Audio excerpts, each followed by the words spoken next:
5 seconds to go.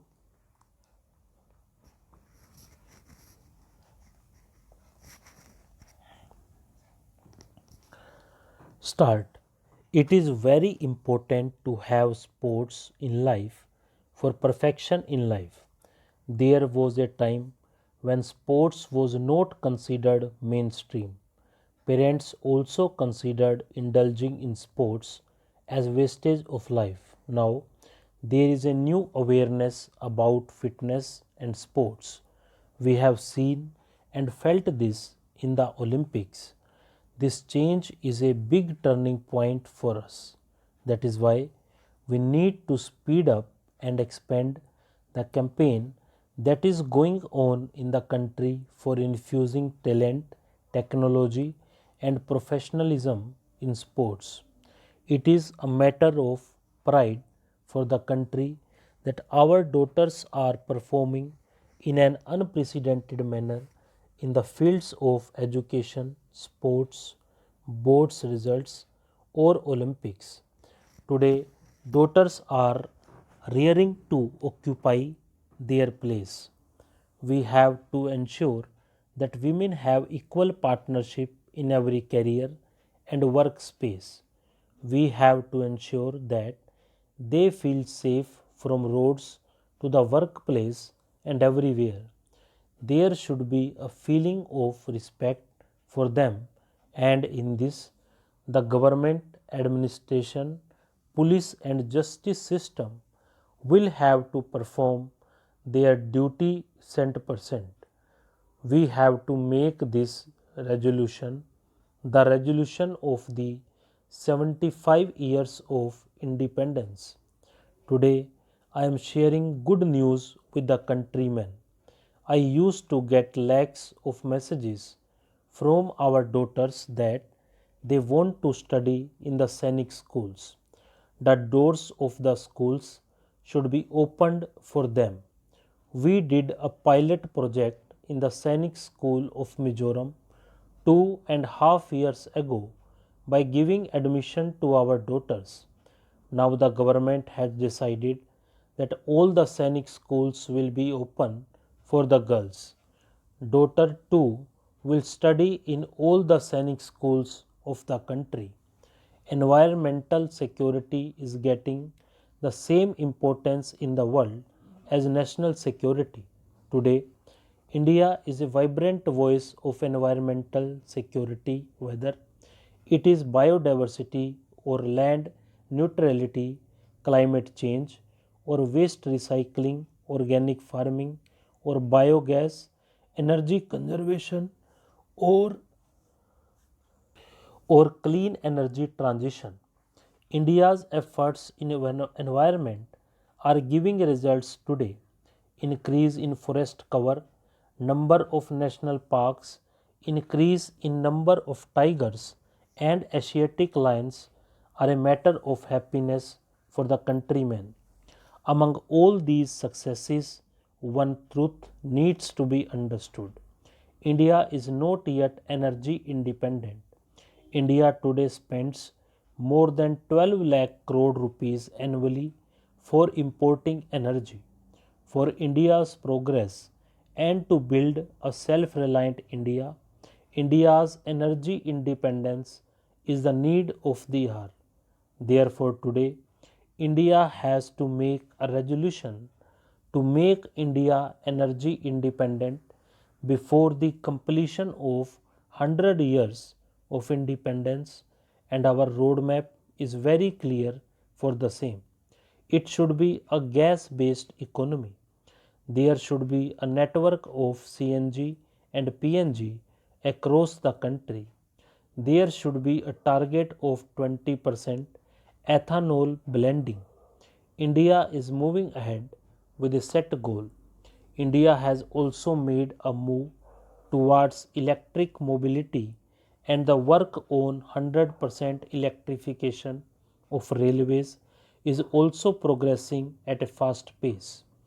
Indian Railways had set a target of becoming net zero carbon emitter by 2030. Besides these efforts, the country is also emphasizing on mission circular economy. Our vehicle scrap policy is a great example of the same. Today, India is the only country in the group of G20 countries which is moving fast towards achieving its climate goals. India had set a target of 450 gigawatt of renewable energy by the end of this decade, 450 gigawatt by 2030. Of this, the target of 100 gigawatt has been achieved by India ahead of schedule. These efforts are also instilling confidence in the world. The formation of the International Solar Alliance on the global stage is a great example of the same. Of every effort being made by India today, the thing that is going to help India with a quantum leap in terms of climate is the field of green hydrogen.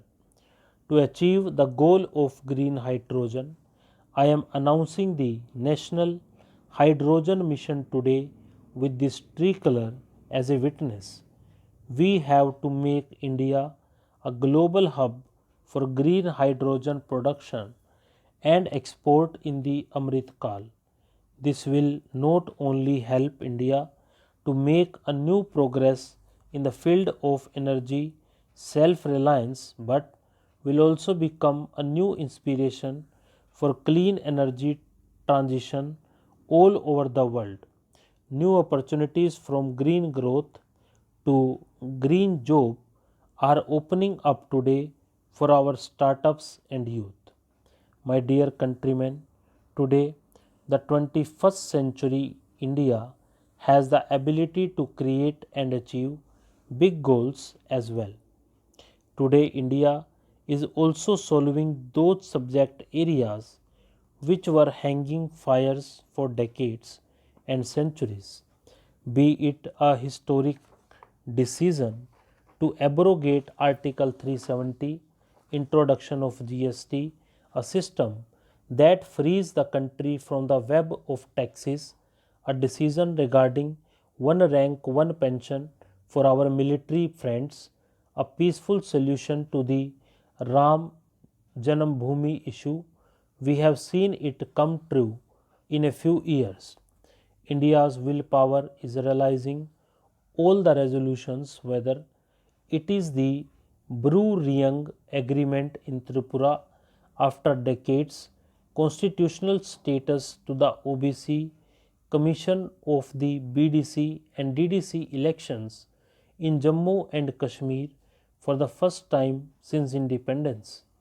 Even in this period of corona, record foreign investment is coming to India.